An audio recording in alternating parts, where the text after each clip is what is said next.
This is Enron, Business on the Stand by Charles Moyer and Margaret Everhart. Now, you're probably saying something to yourself right now along the lines of, who's Enron? Why do I care? And I didn't pay attention during this documentary. And you're right, I didn't either.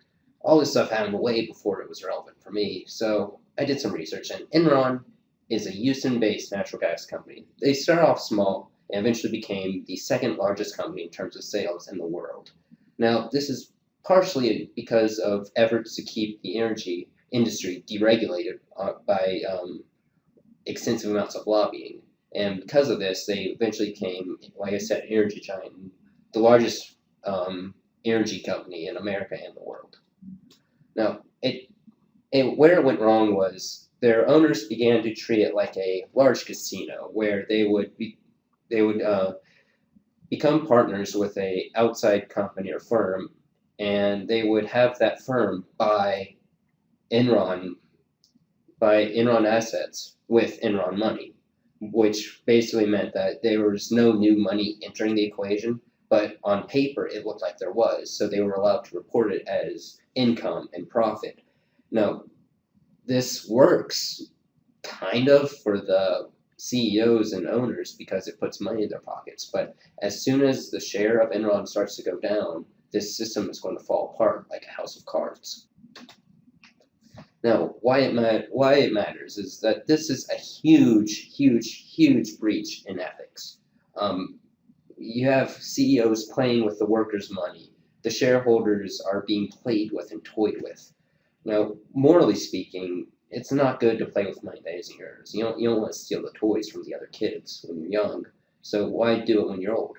Now, this is also a huge manipulation of the system. These CEOs were allowed to take a relatively unregulated system and work that to their advantage to allow them to put more money into their pockets, while not considering at all the potential consequences. This lack of fiscal responsibility eventually proved to be their downfall, because once the Enron stocks started to tank, it took the entire company with them. Some issues introduced by the scandal include the political funding and lobbying effects, because none of this would have happened had there been a little bit of regulation on the energy industry when it was instead of the lobbying stopping it by Kenneth Lay. Now, there's also some conflicts of interest due to the fact that many of the people that helped to deregulate the energy industry have money invested in energy companies. So it could be said that the reason that they went deregulated is so that they make more money. This regulation of trading would allow for a lot safer decisions to be made in the business world. The University of North Carolina School of Law Banking Institute concluded that in the wake of the Enron scandal, over 5,600 jobs had been lost, 28,000 employees' pensions had been drained, Arthur Andersen collapsed, accountants, investment bankers were held criminally responsible for their actions, and civil lawsuits were filed against 2 law firms which participated in the Enron fraud.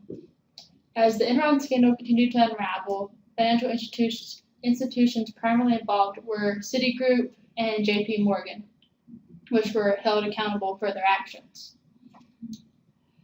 Both Citigroup and Morgan financed transactions for Enron that allowed their management to present misleading financial results to shareholders analysis and the marketplace.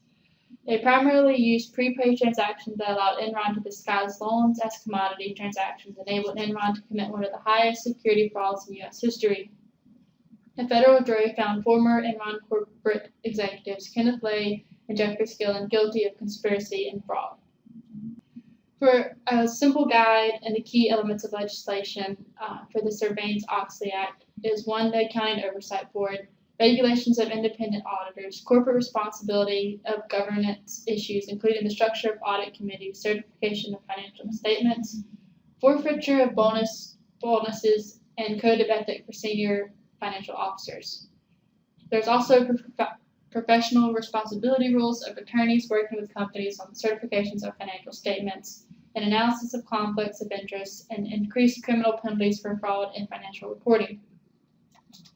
In the Ohio State University Entrepreneurship Business Law Journal, They categorized that the Dodd-Frank Act authorizes the SEC to require any registered investor advisor to maintain such records of and file with the Commission such reports regarding private funds advised by the investment advisor as necessary and appropriate in public interest and for the protection of investors or for the assessment of risk system by the Financial Stability Oversight Council.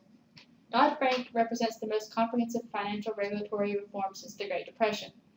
These provisions constitute the toughest reforms on Wall Street since the 1930s. Dodd-Frank was proposed in light of the 2008 financial crisis. The act was signed into law in 2010 and has been the center of controversy ever since. Also stated in an Ohio State Law University journal, the Dodd-Frank Act consists of over 8,000 pages of rules and regulations with substantial amount of work in progress. As a point of comparison, the Sarbanes-Oxley Act of 2002 was a mere 66 pages and only required the SEC to adopt 16 rules and conduct fewer than 10 studies. So some changes to the Dodd-Frank Act include a bill passed just a few months ago on January 15th that eased the banking regulations that were created by the Dodd-Frank law. It would delay a mandate that was issued by the law that financial firms sell off bundled debt, known as the Volcker Rule. The delay would also exempt some private equity firms from registering with the Securities and Exchange Commission, and it would loosen regulations on derivatives and allow some small publicly traded companies to omit historical financial data from their financial findings. Now, this will allow for a lot more aggressive decisions to be made in regards to banks and allow more risky maneuvers to be done with debt and money.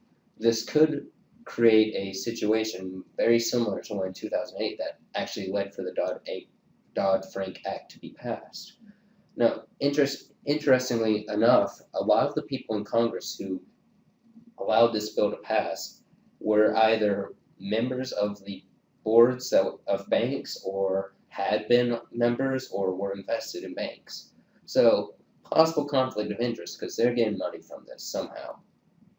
A Californian Western School of Law stated that there's a disconnect between the financial skills and ethics and an understanding that social contributions are not a substitute for candor in financial reports and honesty in company transactions. Enron is not unique in its structure or the attitudes or standards of its officers. Following WorldComp's phenomenal earnings reinstatement that staggered even that of Enron, Mr. Sullivan, along with WorldComp's controller David Myers, were charged with securities fraud, conspiracy to commit securities fraud, and making false filings with the SEC. Thus, the MBA curriculum that produces these Enron executives and other types are ticking time bombs out there carries a disdain for traditional business principles of low cost, quality, service, and real profits.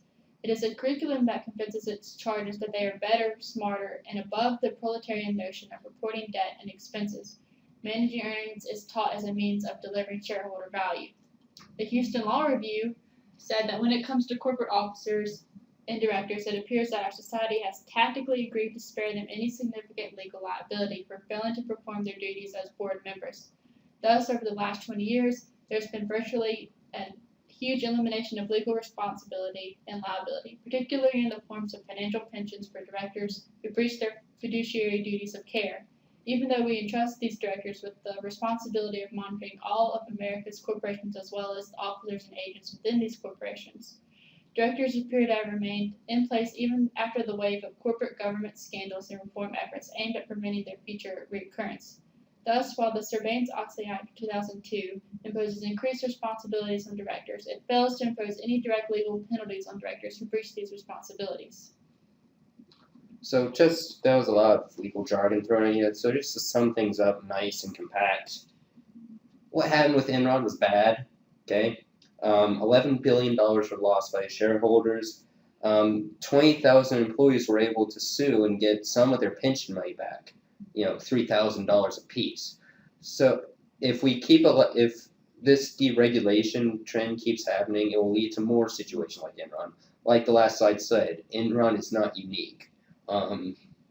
With the 2008 financial meltdown proves this. So without regulation, more problems might happen.